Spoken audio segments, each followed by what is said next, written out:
নমস্কার বন্ধুরা, আমরা এই মুহূর্তে দাঁড়িয়ে রয়েছি শিলিগুড়ির প্রণামী মন্দিরে। তো আমরা এখন প্রণামী মন্দিরের ভিতরে প্রবেশ করছি। তো আজকে আমরা এই মন্দিরের ব্যাপারে সমস্ত কিছু ইনফরমেশন আপনাদের সামনে উপস্থাপন করব। এই মন্দিরটা কোথায় অবস্থিত, আপনারা এখানে আসতে হলে কিভাবে আসবেন, আপনারা এখানে এসে ঠিক কী কী উপভোগ করবেন, আপনারা এখানে কেন আসবেন, এখানে আসার প্রধান উদ্দেশ্য কী, সমস্ত কিছুই আপনাদের সামনে আমি এখন উপস্থাপন করব। পূর্ববর্তী ভিডিওগুলি এবং বর্তমান ভিডিওটি যদি আপনাদের ভালো লেগে থাকে তাহলে লাইক করবেন, ভিডিওটা সম্পূর্ণ ওয়াচ করবেন, অনেক কিছু তথ্য জানতে পারবেন এবং চ্যানেলটা সাবস্ক্রাইব করে দেবেন যারা এখনও সাবস্ক্রাইব করেননি। কারণ আমি সেই সব অফবিট জায়গাগুলো এবং অচেনা জায়গাগুলোই আমি এক্সপ্লোর করি, যেখানে কেউ কখনো আগে সেইভাবে কিছু তথ্য দেয়নি বা সেইভাবে কোনো তথ্য দেওয়া নেই। তো আপনারা অনেক কিছু জানতে পারবেন, অনেক কিছু শিখতে পারবেন। তো আপনারা সকলে বাম দিকে দেখতে পাচ্ছেন এই যে স্পেসটা রয়েছে, এই যে গ্রিল দেওয়া রয়েছে, ভিতরে যে স্পেসটা রয়েছে এখানে মূলত তাদের প্রসাদ। তো প্রত্যেক রবিবার দুপুর 12টা থেকে 2টা পর্যন্ত 2 ঘন্টার জন্য প্রত্যেক রবিবার প্রসাদ বিতরণ করা হয়, খিচুড়ি প্রসাদ। তো তারা এই জায়গাটায় তারা বিতরণ করে।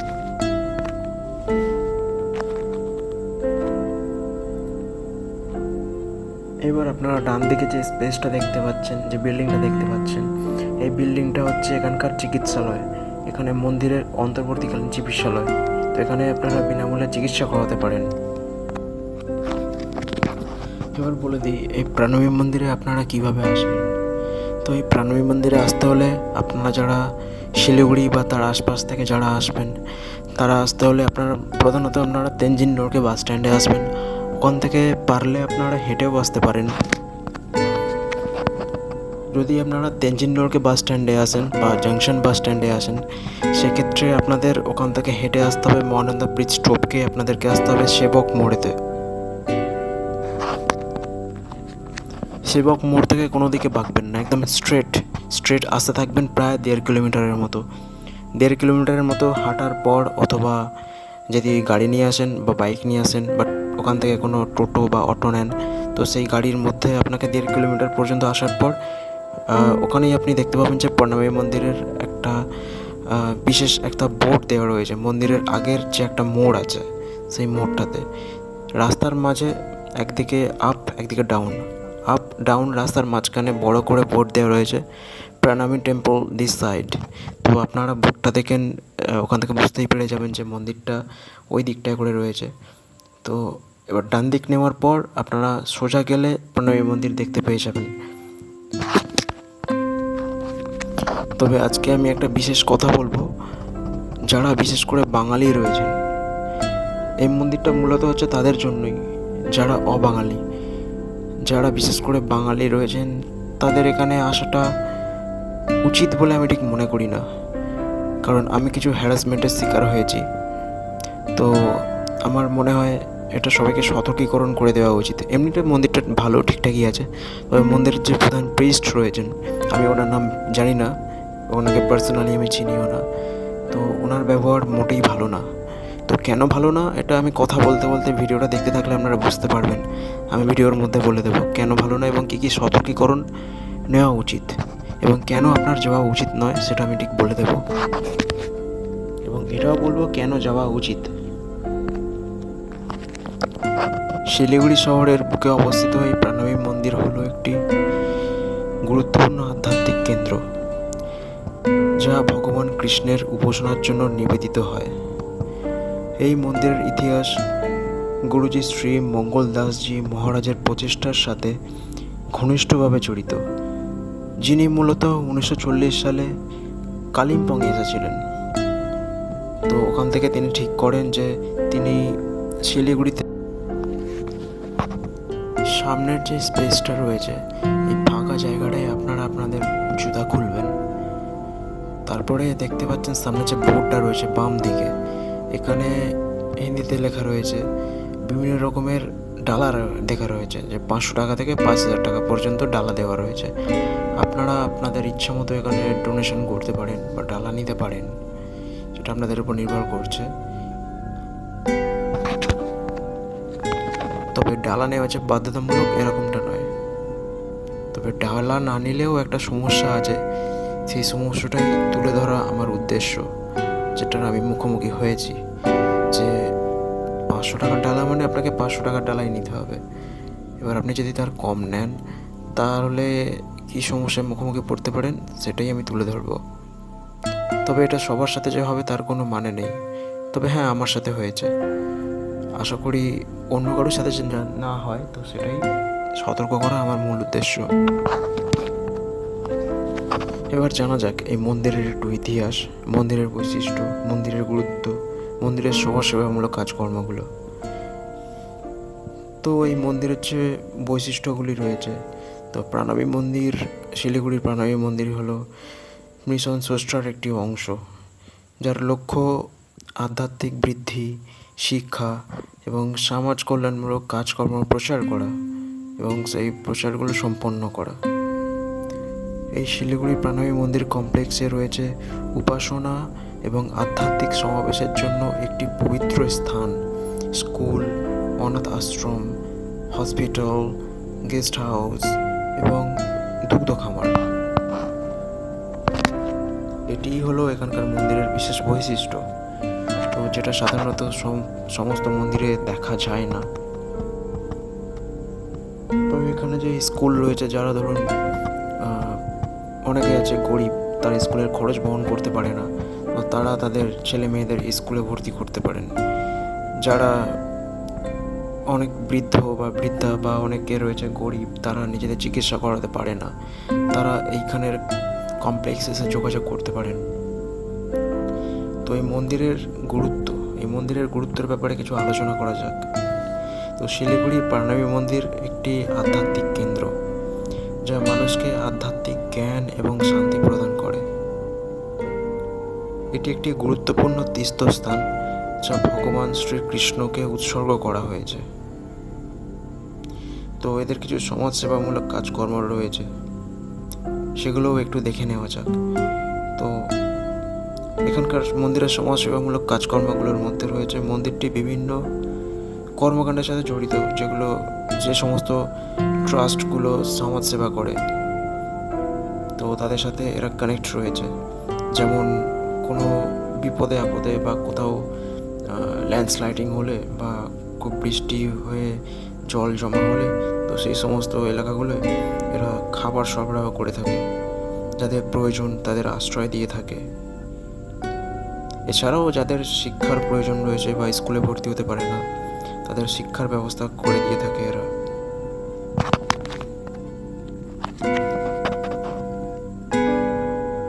তো এটাই হচ্ছে শিলিগুড়ির প্রাণাবী মন্দিরের সমাজসেবামূলক কাজকর্মের বিশেষ বৈশিষ্ট্য।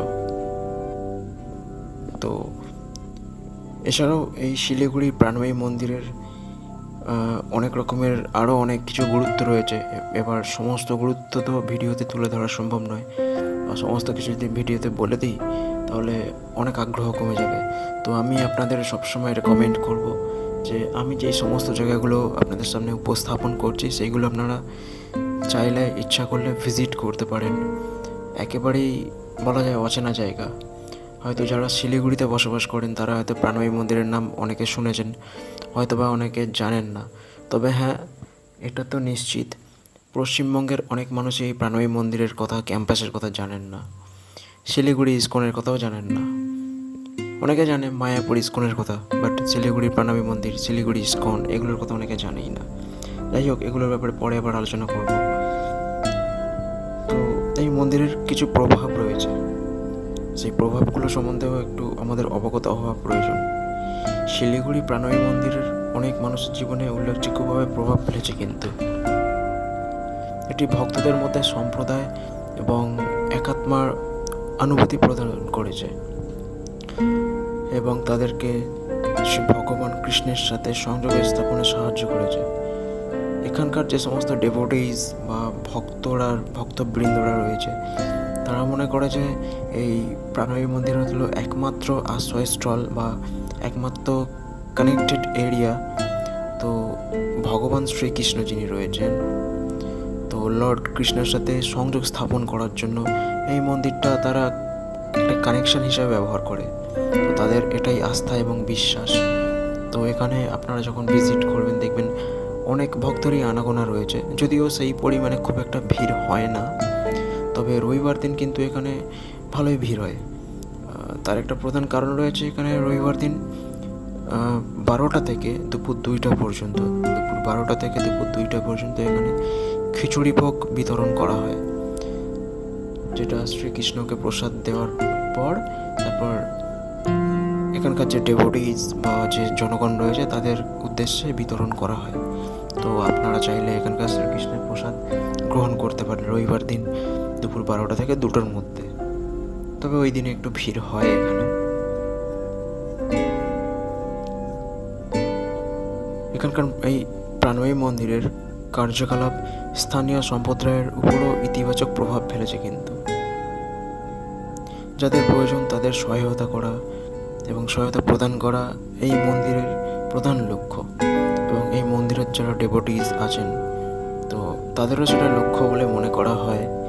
কিন্তু বাকিটা আপনারা যখন যাবেন তখন আপনারা নিজেরাই অনুধাবন করতে পারবেন যে আসলে এই মন্দিরের প্রধান লক্ষ্য কী। তো এই মন্দিরের বিশেষ কিছু ভক্তির গল্পও রয়েছে। তো এই মন্দিরের এত বিখ্যাত হওয়ার বা এই মন্দির প্রাণময়ী মন্দির এরকম অনেক মন্দিরই রয়েছে আমাদের পশ্চিমবঙ্গ তথা আমাদের ভারতবর্ষে তথা আমাদের গোটা বিশ্বে, কিন্তু তার মধ্যে ওই প্রাণময়ী মন্দির একটা মন্দির যেটার নাম এত উঠে এসেছে শিলিগুড়ির মতো একটা জায়গায় বা পশ্চিমবঙ্গের মতো একটা জায়গায়, তার প্রধান কারণ আছে কিন্তু। তো এর পিছনে একটা গল্প রয়েছে, সেই গল্পটা আপনাদেরকে বলি আমি। তো একদা রমেশ নামে একজন ভক্ত তার জীবনে শান্তির উদ্দেশ্যে তিনি যাত্রা করেন। শান্তি ও উদ্দেশ্য খুঁজে পেতে সংগ্রাম করছিলেন, তিনি ভীষণভাবে স্ট্রাগল করছিলেন।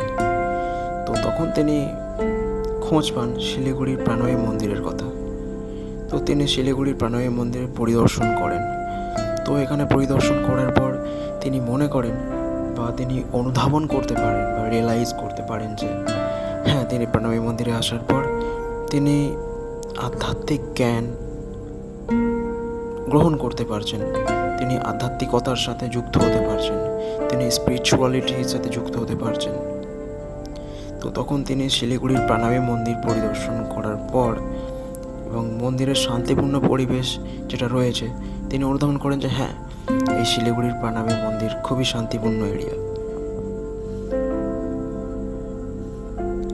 তো তারপর তিনি ভগবান শ্রীকৃষ্ণের প্রতি, ভক্তদের প্রতি বা এখানকার ডেভোটিসদের প্রতি এবং এখানকার ডেভোটিসদের যে অ্যাকশনস, অ্যাক্টিভিটিস, কাজকর্ম, ক্রিয়াকলাপ রয়েছে সেগুলো দেখে তিনি ভীষণভাবে আকৃষ্ট হন। অর্থাৎ এই মিস্টার রমেশ নামে যে ভক্ত রয়েছেন তিনি আকৃষ্ট হন। তো মিস্টার রমেশ মন্দিরের সেবায় যোগ দিতে শুরু করেন। তিনি নিজেকে উৎসর্গ করে দেন এই প্রাণময়ী মন্দির তথা শ্রীকৃষ্ণের সেবাতে।